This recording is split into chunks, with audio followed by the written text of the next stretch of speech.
Be seated. Well, I want to talk about the snow leopard today.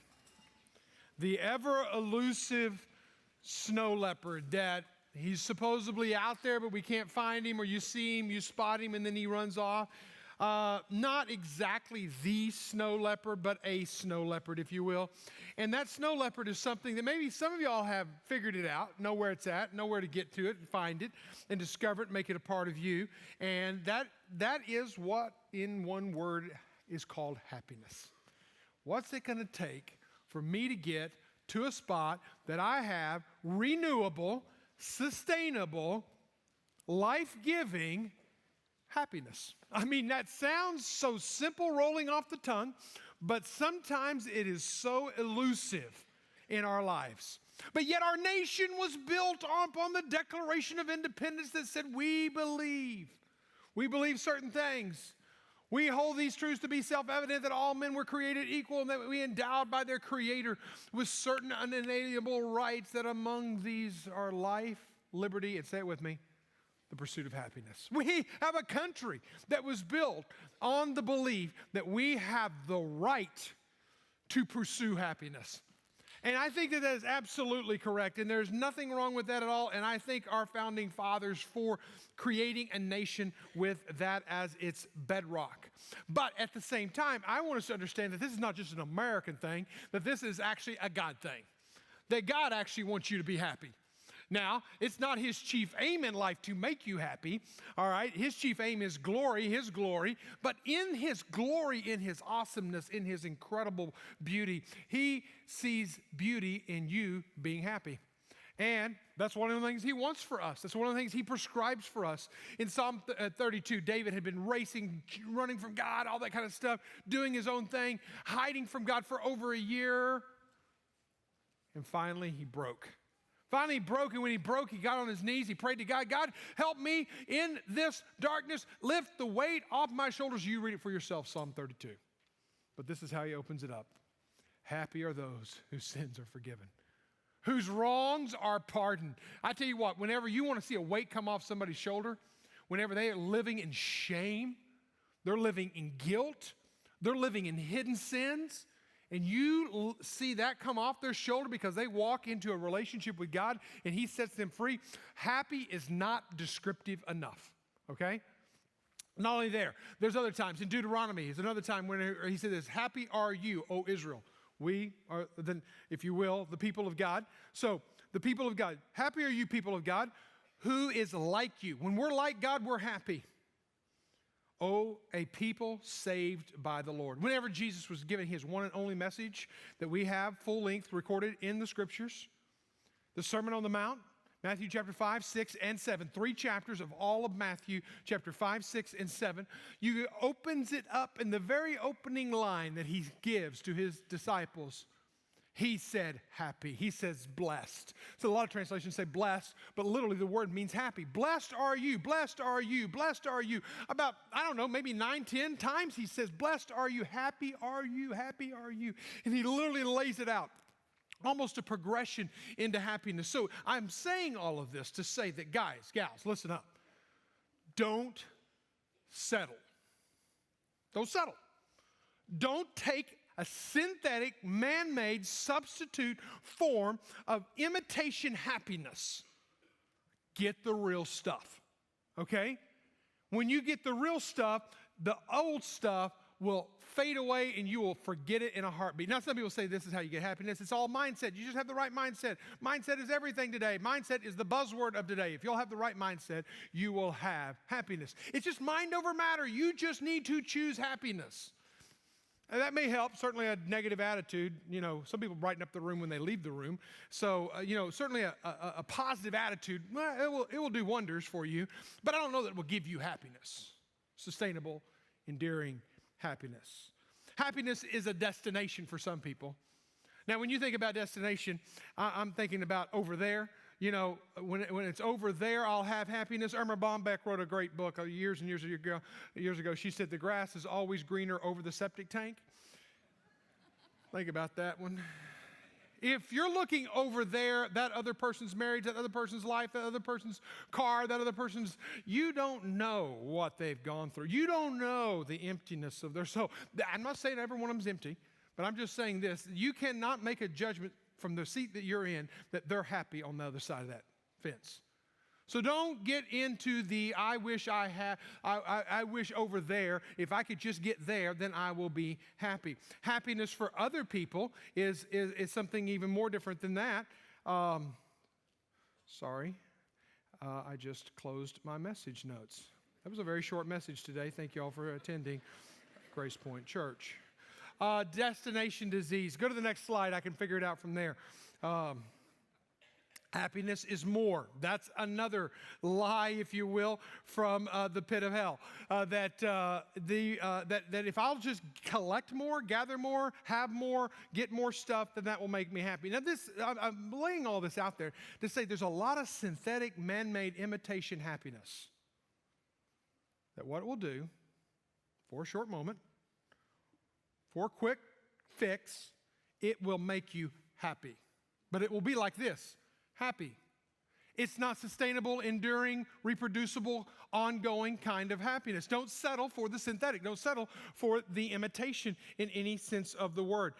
Get the real stuff. This is such a real issue that Yale University, now this is an Ivy League university. This is the gifted and talented. This is the well-resourced people. Yale University in 2017, the number one course on campus that undergraduates signed up for, it closed, they signed up for and closed, was Psych 157, Psychology and the Good Life. It was all about how to get and achieve happiness. Now, why did they do that? They offered that class. You go and dive on into the article. They offered that class because in 2013, half of the college students in the undergraduate program sought mental health care from the university. The most gifted and talented students in our nation, the most resourced people in our world, are going to a university and they're not happy. What is it going to take to get there? Consider the wise King Solomon. Take your Bibles, find the book of Ecclesiastes. We've been there. We started there last week. We'll be there for several months because we're going to be unpacking it from a memoir, if you will, of the wise King Solomon. Last week, we kind of laid the foundation for the series of just what it means to wake up without margin. And that means to wake up exhausted. You can never get enough. You can never get enough on the calendar. You can never do enough for the kids. You can never make them happy. You can never be happy.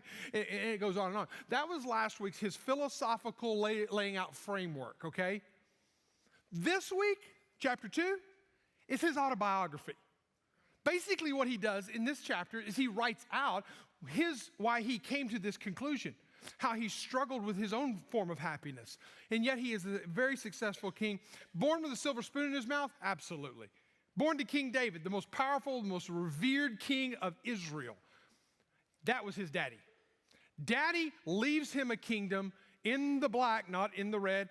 Leaves him with a plan for the future, not clueless about the future, leaves him with a temple nearly built, at least nearly funded. And I mean, everything is up and to the right with this guy. But yet we'll find in Solomon's own life, chapter 2, verse 23, don't miss this.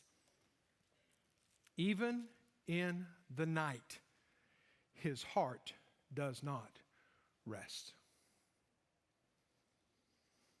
Let that sink in a little bit. Successful King Solomon, born heir to the throne, silver spoon in his hand, promise, promise, promise, opportunity, opportunity. Everything's up and to the right. Everything's going in his way. This guy ought to sleep like a baby, which I've never understood that statement because babies sleep and cry all night long. But sleep like a baby. Supposed to sleep good, sleep peaceful. This guy can't rest. He is laying awake at night. He's going to bed at night. He's got so many things on his plate. He has to take a pill to go to sleep. Anybody identify with that? Don't raise your hand. And you wake up in the middle of the night, you have to take another pill to get you back asleep. Then you have to take pills all day long to keep you awake, or 5-hour energy drinks, so that you can stay awake, so that you can go to bed at night, so that you have to take another pill to go to sleep again, because your body is never shutting down. It's like ongoing, going, gone. what does Solomon say about all this? 39 different times. This also is vanity. It's literally the next statement. Solomon is writing the memoirs of his life, and he's saying, yes, everything's good. Yes, I got. But I'm exhausted. And it's all vain. Who is this Solomon? Again, he is a powerful, influential king. He was building a kingdom and growing the kingdom's influence.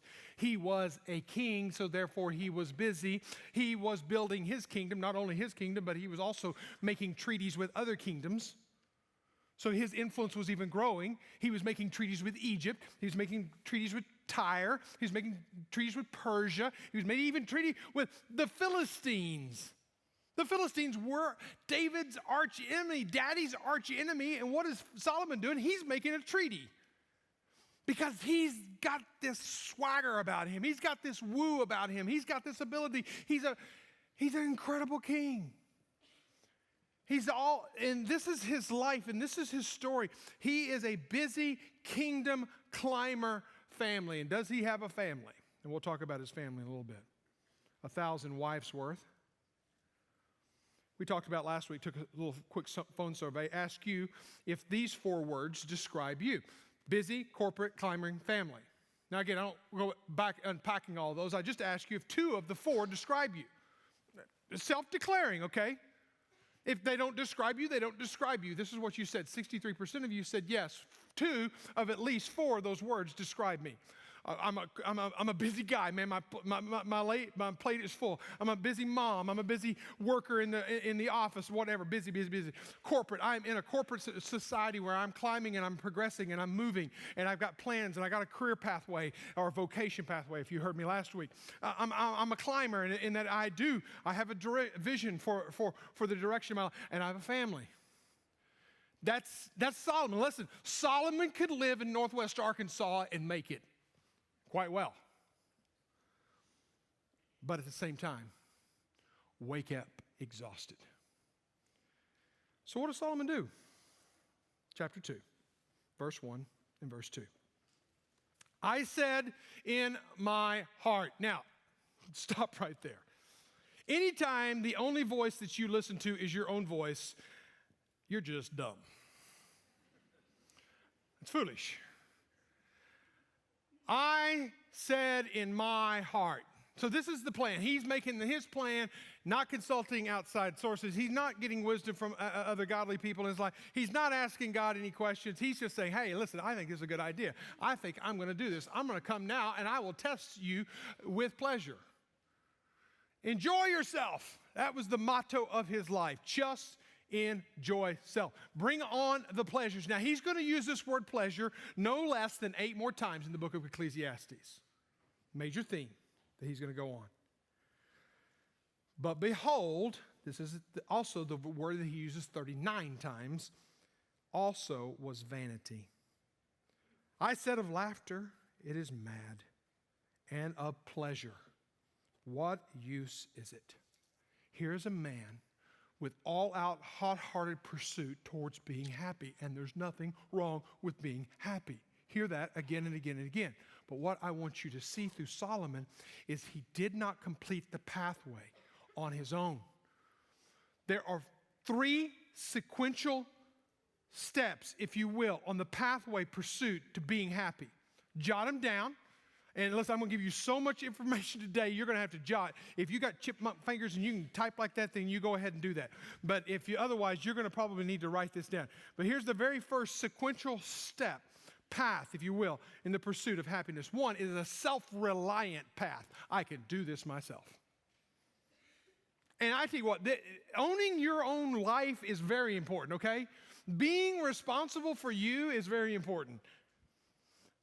If I hear another couple come in and say, I no longer love that person because they don't make me happy, I'm going to throw up in my mouth.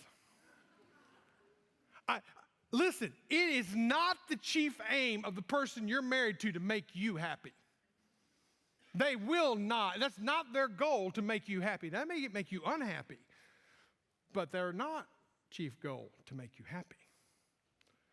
You're going to have to choose that. You're going to have to figure that pathway out. And there is a bit of self-reliant on that. You're going to have to own yourself. You're going to have to own your pathway towards happiness. You're going to have to be there. But it's not, neither is it in the poem Invictus.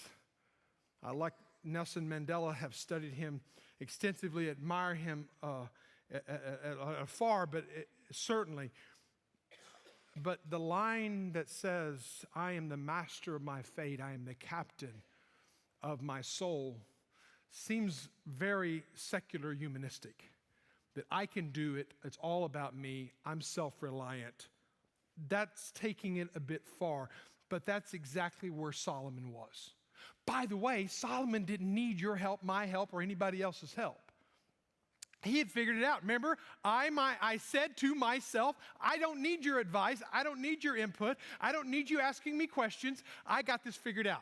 That's how he lived his life. Very self-reliant. And now, what did he do? How then did the self-reliant individual, as they do today, how do they go and find happiness? Well, there's several ways. I mentioned about 4 or 5 of them in this length of about 11 verses. So hang on to your hats. Here we go. Number 1, substance.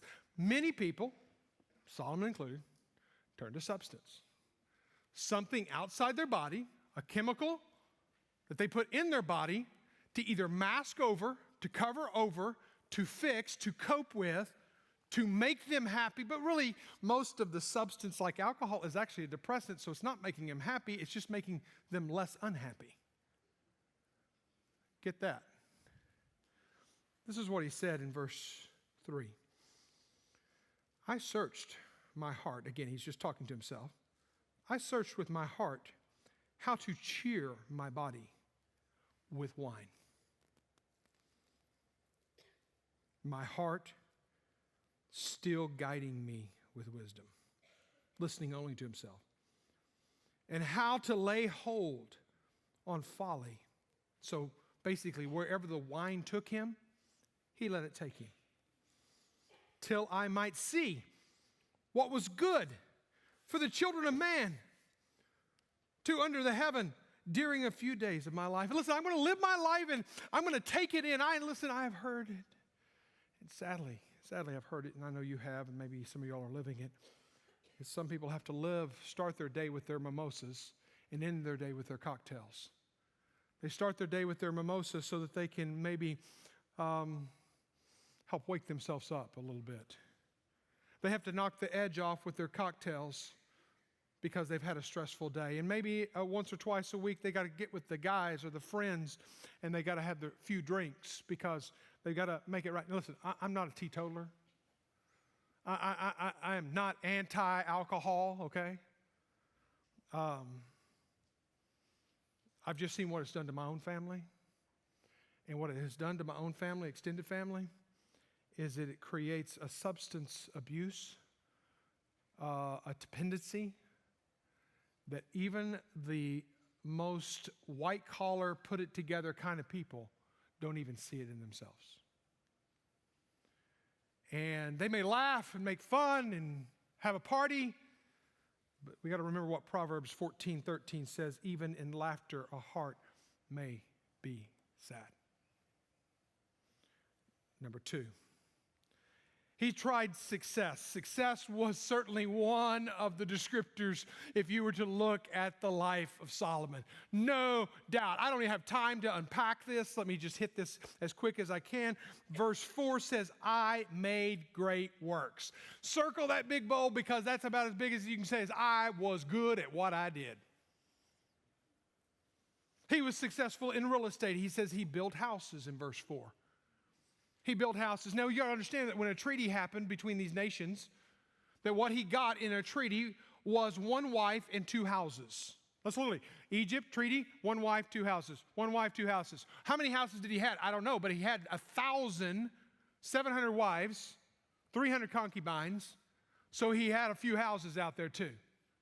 This guy was a real estate mogul. He knew how to build houses.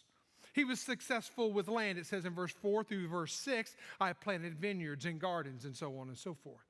Read this for yourself when you get home. Verse 7, he had human resources. This guy had more people working for him than work in Walmart that many of us work for. Or we all work for Walmart in some capacity here. 12,000 horsemen. It says in 2 Chronicles chapter 9, verse 25, 30,000 employees in various jobs, it says in 2 Kings chapter 5. This guy had a payroll. He had employees. He was successful. He was successful in livestock. It says in 2 Chronicles chapter 9 that he had 4,000 stalls. In verse 7, it says, I bought male and female slaves, and I had slaves that were born in my house, and I also had great possessions of herds and flocks, more than any who had been before me in Jerusalem. He could even compare himself to the Joneses and say, I have more than they have. He was successful in his cash flow. Look at verse 8. Don't miss it. I also gathered for myself silver and gold. Silver and gold. Let's talk about gold. Because in 2 Chronicles chapter 9, and you can read a lot about his history in 2 Chronicles 9, 1 Kings 1 to 11. Read that on your own. But this is what it says in 2 Chronicles 9, chapter 13 to 14. Verse 13 to 14. It says, now the weight of gold, not silver and gold, just gold alone, which was to Solomon in 1 year, so his annual income in gold in 1 year was 666 talents of gold beside that which the traders brought. So there's even more somehow. What is 666 talents of gold? I'm glad you asked. I did the math on it this week. 1 talent of gold was worth 88 pounds. 600, some of y'all are doing the math. 1 pound, 1 talent, 88 pounds of gold. That means he had 58,608 pounds of gold. Today, we don't measure gold in pounds, we measure it in ounces, and there are 16 ounces in a pound. Again, some of y'all are doing the math faster than I can spit it out here. He was paid in 1 year 934,728 ounces of gold, Solomon, in 1 year. That would make his market value, as of Thursday, the market gave the value on gold of $1,290 per ounce. That gives his market value of 1.209669120. There's more numbers than I can count. $1 billion in 1 year. He was worth more than the Amazon CEO, the richest man in the world. He made more in 1 year. This guy was making bank. And yet, was he happy? There was so much wealth in his life that silver was as common as the stones in Jerusalem, it says in 2 Chronicles 9. So let's not even add up the silver, let's just add up the gold. This is how wealthy he was. So he had success, he had substance, now he also tries status. Status. Verse 9. So I became great and surpassed all who were before me. I became great, that's an understatement, greatly rich. But now he also becomes great in his influence and connection with people. He makes treaties, again, I say with Persia, with Egypt, with Tyre, with the Philistines. Queen of Sheba comes to him to seek his counsel and his wisdom. He was a person of status. But he also is a person who tried to get happiness through senses. Through his senses. Some people struggle with taste because they put too much in the pie hole, and that's how they try to find happiness. Therapeutic eating, if you will. Some people, it's through what they hear. Some people, it's what they touch. Solomon had a problem. Even though he had everything going for him, he had a problem with his eyes. He liked a beautiful woman. He liked a beautiful woman so much that he had 1,000 women at his disposal. He didn't need pornography. He had 1,000 women.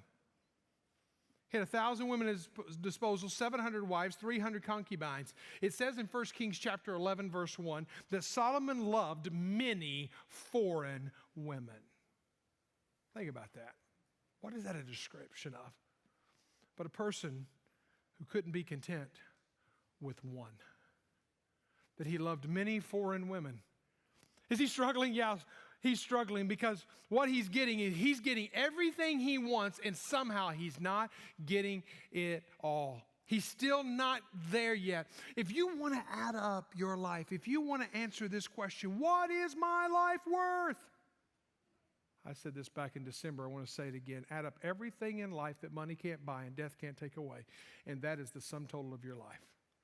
Life principle. Add up everything in your life that money can't buy and death can't take away, and that's your life. What's it worth? He was a man of great self-resilience and the ability to create environments, to be successful in his own role, in his own life. He was self-reliant. He could get there. But there's another thing, another sequence that happens here that you cannot miss, okay? Because what happens is when you get all of this and you're still unhappy, you got a problem. When you have success and you have status and you have substance and you still can't find a new job and find a new wife and find a new drug and find a new this and you still can't get it, there's a problem. So what it does, if you're smart, it will send you to the next step in the pathway to happiness, which is self-reflection. It's when you have to stop the game of life. You have to stop the madness long enough to sit still, which is really hard for people who've got a lot of spinning plates. But you got to stop, and you got to listen. And you got to go inside, and you got to reflect. And that's what Solomon does. But the problem is he only listens to himself. When you look at him, he will say in this passage, in this one chapter alone, every time I read it, I come up with a different number. So somebody please read it for me and tell me the number. Is it 30? Is it 36? Is it 39? But 30 plus times he says, I, me, myself. He is all about himself. Self-reflection. Trying to figure it out. I, me, myself. I, me, myself. He is trying to figure out his life. He is in self-reflection mode. Verse 11, where he kind of ends this whole rant, he says this, I considered all that my hands had done and the toil that I had expended in doing it. And behold, 39 times this word says, is in Ecclesiastes, all was vanity and striving after the wind. Consider your life. The word there in the Hebrew literally means to turn. You need to turn from this focus of chasing and pursuing. You need to turn for a moment. You need to get real honest with yourself. And please listen. From this side of the room to this side of the room, please listen to this. Some of y'all are going to have to stop the madness long enough to reflect. We've talked in here about doing an audit on your time, audit on your life. Ask yourself these questions. What's working, what's not working, what's missing, what's confusing. If you don't do it, you'll never figure it out. Take the time, stop the madness so that you can reflect. Because I said it last week, I want to say it again this week. Your success may become your greatest failure. Solomon had it all. In verse 15, you could hear in the tone of his voice and his heart, then I said in my heart, what happens to the fool will happen to me also. This is the wise guy. But he's saying, listen, it's going to happen to me also. What's going to happen to the fool will happen to me also. Why then have I been so very wise? I said in my heart that this also is vanity. He was at this point of just it all kind of collapsing, imploding, not exploding, imploding in on him. And he had everything going for him, but yet it's imploding in on him. I had a great uncle, who, he was a doctor in Texas, and everything's bigger in Texas, right? So he had a big salary in Texas. He was a good doctor in Dallas area. And he had this eye for kind of venture capitalist stuff. And this is before I really understood venture capitalists, all that kind of stuff. And in hindsight, or years later, I would understand it. But he could kind of get on the ground floor with some things. I'm sure he lost money. I never saw that. But he also made money. he was also very generous. I love this uncle not because of his generosity, because of he was a family guy. It appeared. And he had it going for him, and he loved his family, and he helped me, he helped my brother, helped my other brother. He's helped all of our family out. He helped me go to college by paying for half of my college at a private Christian university. What he said, whatever the school doesn't pick up, whatever scholarships, whatever grants you can't get, I'll pay half, and then you pick up the other half. I was incredibly grateful to him. But as Uncle Chet is his name, he's gone to be with the Lord now. He lost his family. He was very successful, but there was some internal things in him. And whenever he had this cycle, he was on the same sequence that you were on, that I'm on, that you're on, that we're all on. He's climbing, he's self-reliant, he's climbing to the top, and then all of a sudden, boom, family falls apart. He's at the bottom. He goes into self-reflection mode. When you hit self-reflection mode, you can go multiple ways. One of the bad ways is you can just start climbing again. Or another bad way is you can go even more internal. Started getting into Eastern mysticism, started listening to counselors that just told him, oh, you just need to make yourself happy, and just become more inward. And sadly, that's where he went. And I look at him as an example of great generosity, great in many ways, but a sad story of a person who could never be happy even though he had so much. George Bernard Shaw said it like this: there are two sources of unhappiness in life. One is not getting what you want. The other is getting it. And you realize you didn't get happiness. Don't miss this verse, verse 17. Punch the person next to you if they're asleep, verse 17. This is the sum total of his life. Whenever he sits down to pen and paper, so I hated life.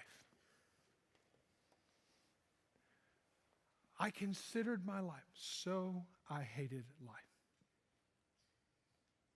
Just let that sit there for a moment, because that may be you.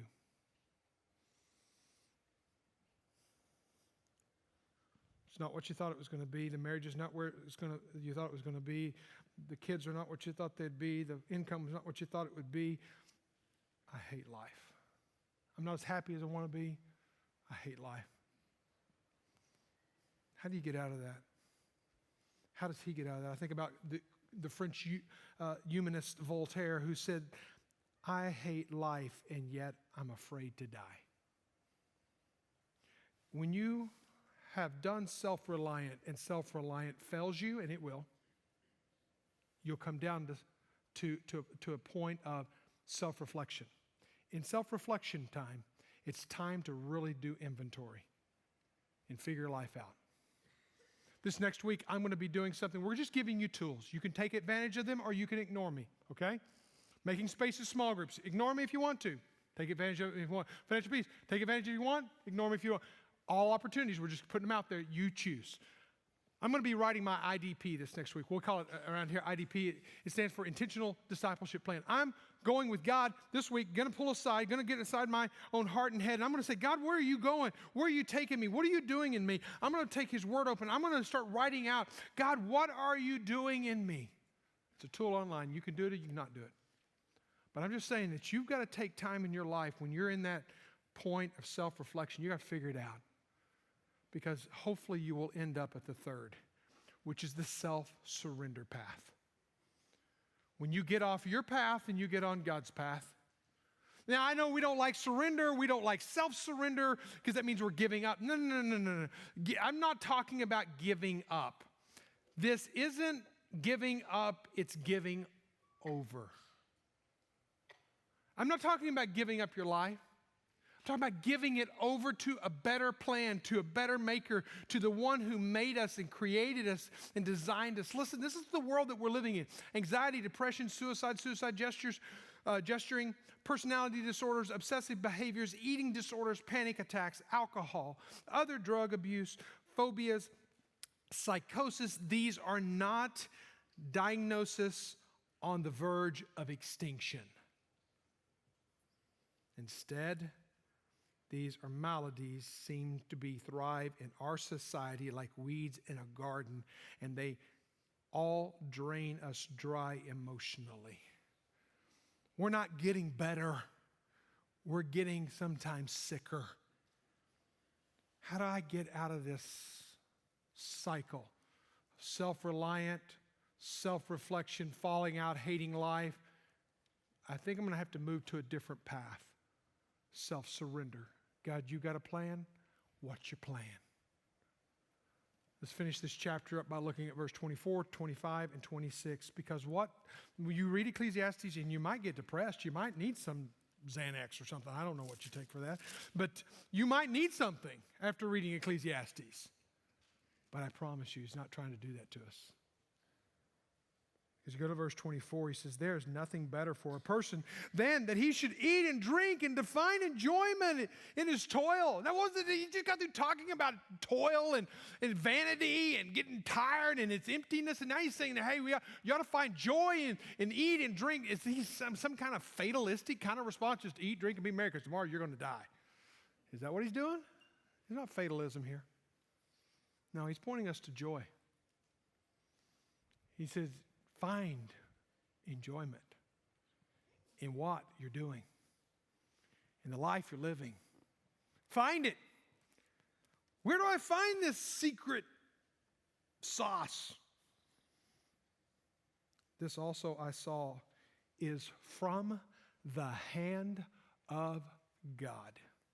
Score it, underscore it, bold it, whatever you got to do. You want to figure out where it is? Not going to be through anything you're going to do. It's going to be through the hand of God. For apart from him, who can eat, who can have enjoyment? Is it even possible? And by the way, don't miss this. This word in verse 24, enjoyment, is not the same word as in verse 25, enjoyment. Even though in English it sounds the same, it's two different Hebrew words. The first one is the Hebrew word tov. If you were writing it out and transliterating it, it would be T-O-B in a transliteration form, and it's just the general word in the Hebrew language for good. It's used 480 different times. It just means good. All things good. Good environment, good situation, good. I like good. I'll take good any day of the week. But this is actually a different Hebrew word. It's the Hebrew word has. And it means, it's only used 3 times in the Old Testament, and it means a rush of joy. A rush, an emotion that comes over you. You mean that God actually can make my life good, and he can make me feel good. He can make my life happy, and he can give me happiness. Absolutely. It's from the hand of God. But one more time. In 3 verses, he uses the word joy in some form or fashion as it's translated for us. In verse 26, he says, for this one who pleases him, I'll come back to that word, pleases him, God has given him knowledge and joy. Wisdom, knowledge, and joy. But to the sinner, he has given him business and gathering and collecting and grinding it out day after day, only to give the one pleases God, who pleases God. That's the one he gives joy to. That word joy here is a different Hebrew word. It's the word shama, and it means celebration, party, jubilation, soul joy. Something that not only is my life good, not only is it enjoyable and I'm getting emotion, but inside of me, jubilation is coming up from the inside out. Psalm 86 verse 4 uses the same word. Being joyful in you, to your servant's life, because I turn to you, Lord. I find real joy, real happy, real sustainability in my life, real reproducible happiness in my life whenever the Lord is in my life and I am bringing pleasure to him. It's not giving up. It's giving over. I want to close with this because I got to take you back to the Hebrew word tov one more time. Verse 26. If you'll notice, it says this, for to the one who pleases, that's the Hebrew word tov. The same word good back a few moments ago, pleases him. And it literally means to cause a smile to appear. That is really cool. That literally, think about that. My life could be lived in such a way that the God of the universe might literally smile when he looks at me. That is cool. And what does the God who smiles when he looks at me because he's looking at my life with pleasure, what does he do? He gives me something. He gives me wisdom. He gives me knowledge. He gives me joy. Shama. But to the sinner, he gives business and gathering and collecting only to give to one who pleases God. It comes down. You can live in the cycle. Self-reliance. I can do this myself. I'll figure joy out. I'll figure happiness out. I'll buy more, eat more, do more things. But whatever. You can live in the I hate life mode, or you can get off that and get on self-surrender and let God do his work in you. I wonder, in a room this size, this many people, how many are living this cycle and not on the pathway of the joy-filled life that he wants to give.